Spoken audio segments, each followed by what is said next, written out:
नमस्कार, बहुत स्वागत है आपका। मैं हूं आपके साथ वक्ता दुबे। लोकतंत्र देख रहे हैं आप।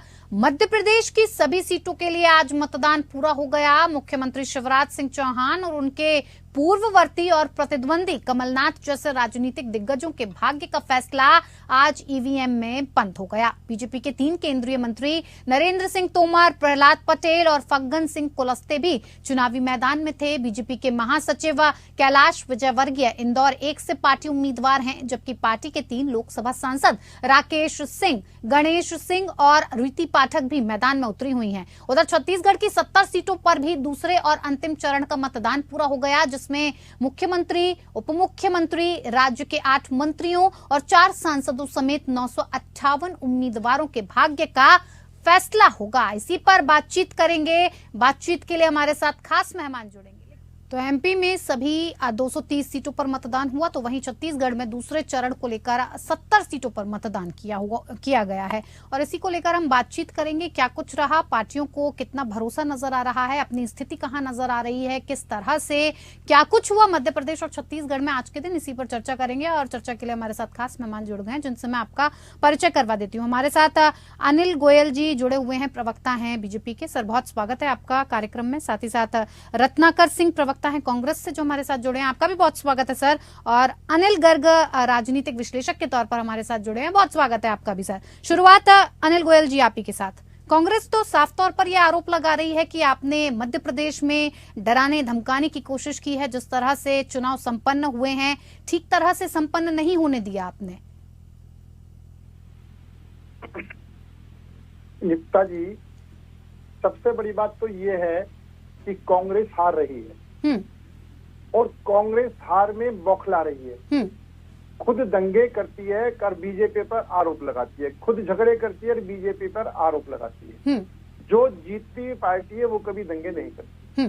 तो इन्होंने तो निश्चित तौर पर दंगे कर करके मध्य प्रदेश में जंगल राज पहले भी इन्होंने स्थापित करने की कोशिश करी थी, आज भी जंगल राज स्थापित करने की कोशिश करी। और कांग्रेस का तो करैक्टर ही हमेशा जो है वो भ्रष्टाचार, दंगाइयों को समर्थन देना, ये उसका शुरू से ही करैक्टर रहा है। इसलिए बीजेपी एक अनुशासित पार्टी है, वो देश के लिए काम करने वाली पार्टी है, देश के हर गरीब से गरीब व्यक्ति तक पहुंचे, उसका हमेशा इस बात पे ध्यान रहता है। और इनका ये कि साम दाम दंड भेद किसी भी तरीके से सत्ता पर काबिज हो, झूठ बोल कर काबिज हो, झगड़ा करके काबिज हो, पोलिंग बूथ लूट करके काबिज हो। अब जैसे छत्तीसगढ़ में इनकी सरकार है और छत्तीसगढ़ के अंदर जो पोलिंग पार्टी वोटिंग मशीन लेकर के जा रही थी, जो कम पोलिंग मशीन थी, उन पर अटैक हुआ है।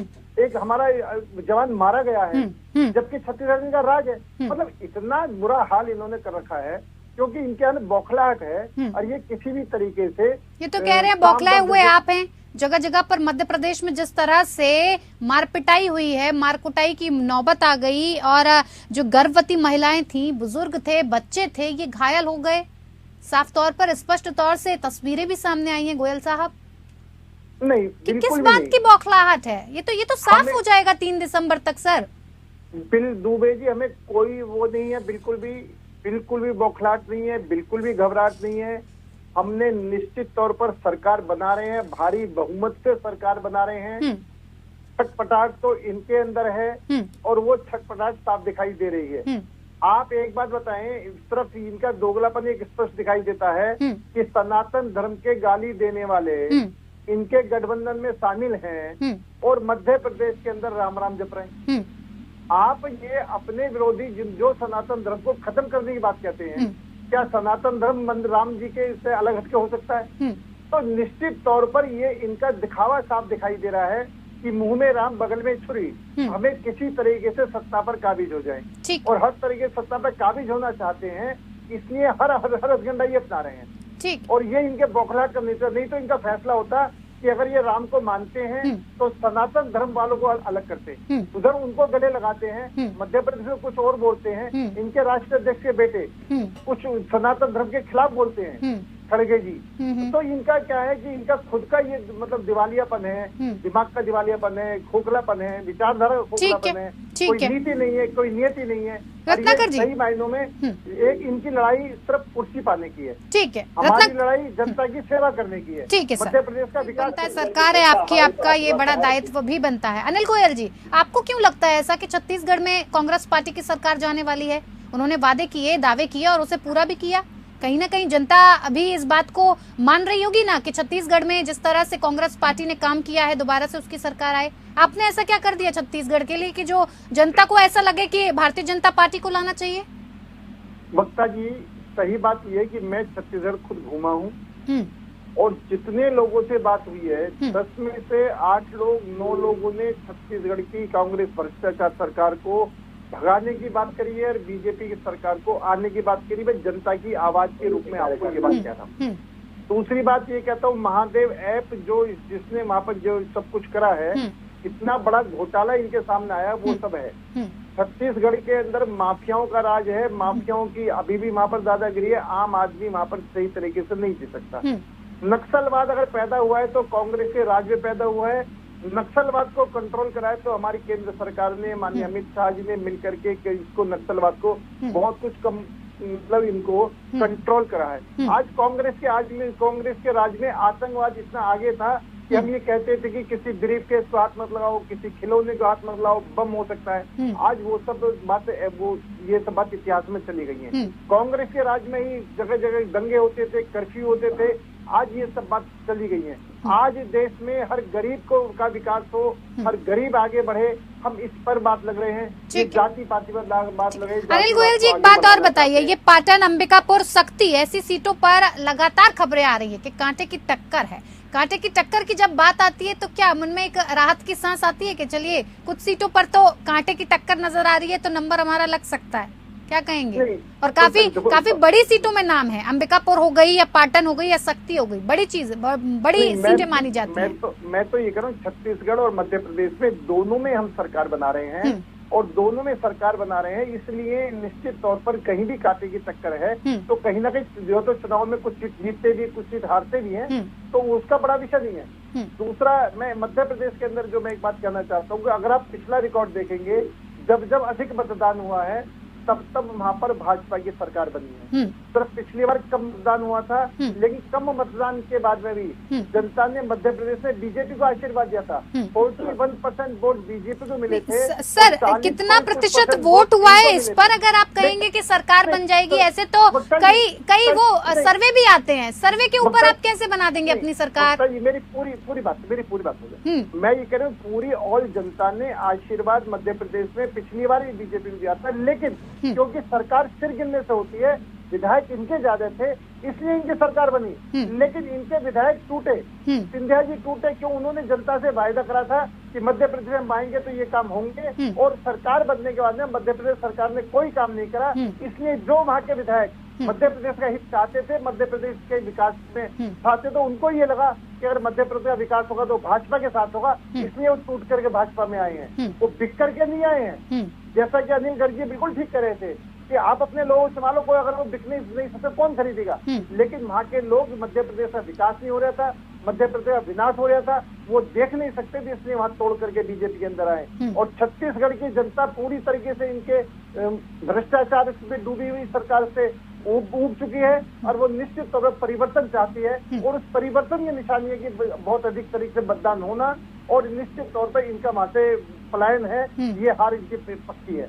तो ये सब जो दर्शाती है, और इस दर्शाने के बाद में ही इनकी बौखलाहट। ठीक है, अनिल गोयल जी, रणनीति नहीं मजबूरी है, कोई नेता नहीं है, विश्वास ही नहीं है आपको नेताओं पे? देखो, यही सबसे बड़ी बात है कि आप ये बताएं, मध्य प्रदेश के अंदर इन दोनों नेताओं का सिर फुटबॉल हो रहे, एक दूसरे के कपड़े फट रहे, एक दूसरे को कपड़े से फाड़ने की बात कहते हैं, ये इनका नेतृत्व है। छत्तीसगढ़ के अंदर टीएस सिंह कहते हैं कि मैन ऑफ द मैच मैं हूँ, कैप्टन वो है, मैन ऑफ द मैच मैं हूँ।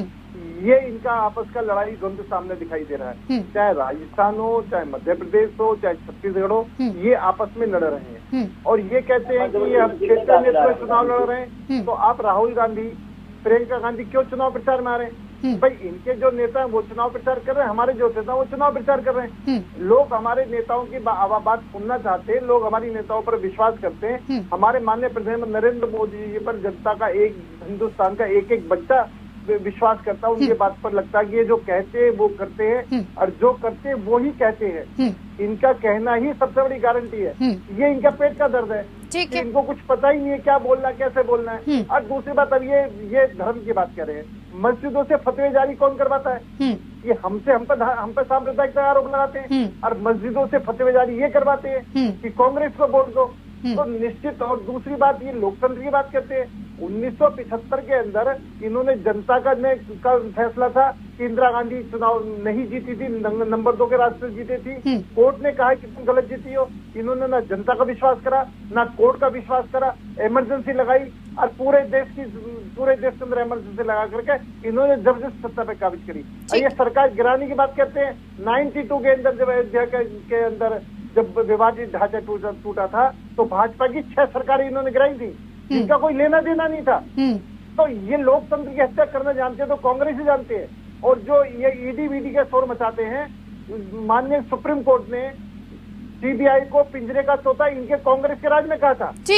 ठीक है सर। तो इसलिए इनके जो है आगे दिल्ली नरेंद्र सिंह तोमर के जाएगी ये आज आरोप हमारे ऊपर लगा रहे हैं। सारा वीडियो फुटेज लोगों के पास है।